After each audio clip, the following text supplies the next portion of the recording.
Voici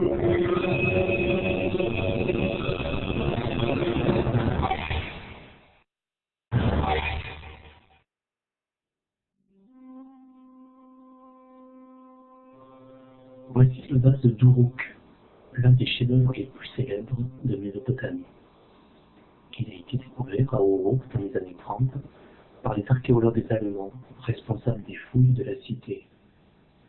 Plus précisément dans le secteur de Léana, partie de la ville où s'élevait le temple de la déesse Inanna Ishtar, déesse de l'amour et de la guerre, déesse de la fertilité et de la mort. En effet, chaque cité avait sa divinité particulière. Ainsi, à Nippur, le temple était la demeure d'Enlil, le roi des dieux de Mésopotamie. À Our, on honorait Nana, le dieu lune. De tout temps, Uruk a été la demeure d'Inanna Ishtar.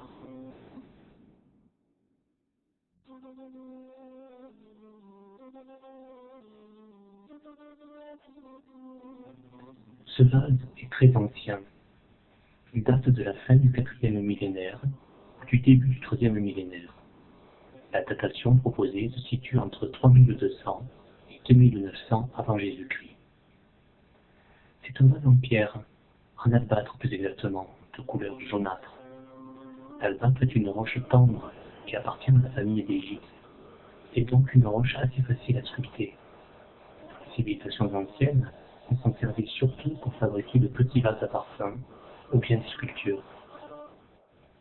Avant d'étudier la scène représentée sur le vase d'Uruk, intéressons-nous d'abord à sa forme et à sa composition. C'est un vase allongé, de grande dimension, environ 1 mètre de hauteur pour 30 cm de diamètre. Quand on l'observe en entier, on voit bien qu'il a une forme cylindrique. Sur la photo en 2 dimensions, qui écrase donc le volume du cylindre, le vase s'inscrit en effet dans un rectangle. Mais si l'on essaie d'être plus précis, il s'agit plutôt d'un cylindre presque parfait dans la moitié inférieure, et qui s'élargit progressivement dans la partie supérieure.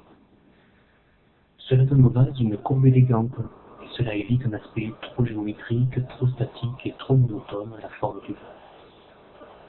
Pour résumer, on a donc une base plus étroite que l'embouchure, et entre ces 2 extrémités, un très léger galbe plus prononcé dans la partie supérieure. Mais l'artiste a fait preuve de beaucoup d'intelligence pour éviter la monotonie, autant dans la forme que dans la composition.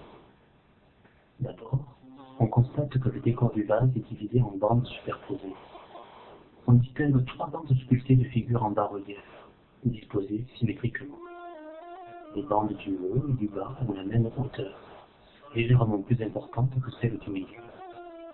Ces bandes figurines sont séparées par 2 bandes entièrement lisses, sans décor, et qui ont toutes les 2 la même dimension. Ainsi, le décor est découpé en 3 éléments, 3 parties qui se distinguent aisément.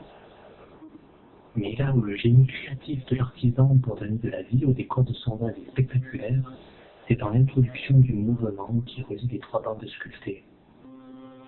Dans le registre du bas, les animaux progressent de gauche à droite. Tandis que dans le registre du milieu, les hommes avancent de droite à gauche.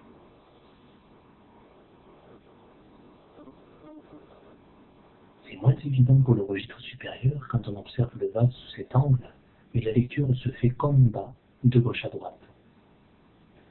On a donc non seulement un mouvement, mais en plus un mouvement alterné, qui donne donc l'impression que tous les personnages progressent en montant, la lecture de la scène se faisant de bas en haut. Examinons maintenant ces 3 bandes sculptées, en commençant par celle du bas. Cette très belle scène nous montre d'abord un décor de végétation. La ligne ondulée représente l'eau, source de vie puisqu'elle permet la croissance des plantes. Sans l'eau de l'Euphrate et du canal d'irrigation au milieu des champs, pas d'agriculture. Là aussi le décor est répétitif, mais toujours alterné. Il fait penser à l'empreinte des sous-cylindres sur l'argile. Les sous-cylindres qui apparaissent au même moment à Uruk servaient à identifier le possesseur d'une marchandise enfermée dans un pot ou dans une jarre. L'artisan a repris cette technique des sauts cylindres pour représenter des tiges de blé chargées d'épis, qui alternent avec d'autres plantes qui poussent au bord des eaux. C'est donc la fertilité de la nature végétale qui est mise en valeur dans cette partie du décor. Immédiatement au-dessus de cette nature végétale, la nature animale. Elle est représentée par des béliers et des brebis qui cheminent de gauche à droite. Des béliers, des brebis, donc des animaux domestiques, pas des animaux sauvages. Ce qui est représenté ici, c'est la nature domestiquée et maîtrisée par l'homme. L'homme a su faire de la nature son ami, alors qu'elle peut se montrer dangereuse pour lui. Les inondations peuvent tout détruire, les animaux sauvages manger la récolte, ou bien dévorer les hommes eux-mêmes. Ici, nous avons une nature amicale, un peu comme Gilgamesh qui a su faire de l'homme sauvage Enkidu son ami, et avec lequel il ne cesse de combattre tout ce qui fait obstacle aux hommes. Lions, démons, taureaux. Gilgamesh est souvent représenté dans les images de ce temps comme le maître des animaux.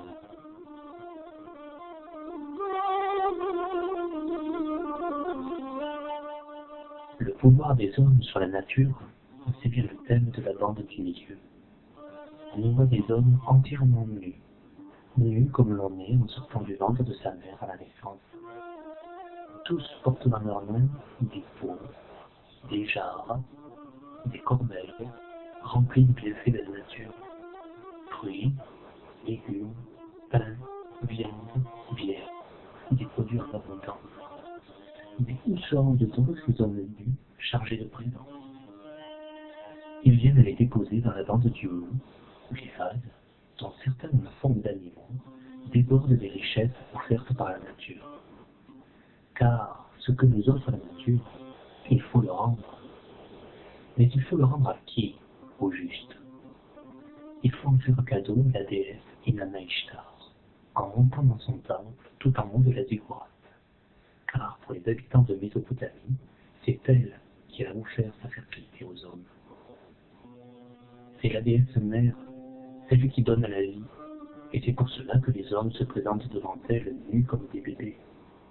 Je te donne pour que tu me donnes, de Outdes. Et en même temps, je te donne parce que tu as donné, de Kouyavédisti. Les présents à la déesse sont à la fois une offrande et une demande. Pour donner la vie, il faut faire l'amour. Un peu comme la charrue pénètre le sol pour labourer la terre et la rendre fertile, les hommes ensemencent les femmes créatrices de vie. C'est la signification de cette scène. Un serviteur, vêtu d'une jupe courte, se tient derrière un personnage dont on ne voit que le bas du vêtement, car le morceau du vase est manquant à cet endroit. Ce serviteur, qui est peut-être un prêtre, tient dans les mains la ceinture tressée du roi, vêtement que l'on voit sur de nombreux sous-cylindres de l'époque. Devant le roi, un des porteurs d'offrandes se tient face à un personnage féminin, la grande prêtresse Inanna Ishtar. Les textes nous apprennent en effet que chaque année, à l'occasion de la nouvelle année qui se déroulait en mai, la déesse Inanna s'unissait à son compagnon Dumuzi, le dieu berger. Ici, le roi et la grande prêtresse prennent la place d'Inanna et de Dumuzi. Le roi remplace Dumuzi, la grande prêtresse joue le rôle d'Inanna. Et de cette union dépend le renouveau de la végétation anéantie par le soleil sauteur de l'été. La cérémonie est donc très importante, vitale pour la cité. C'est elle qui assurera le cycle normal des saisons des récoltes futures. Car Inanna Ishtar est une déesse redoutable et capricieuse. Ce qu'elle donne, elle peut le reprendre.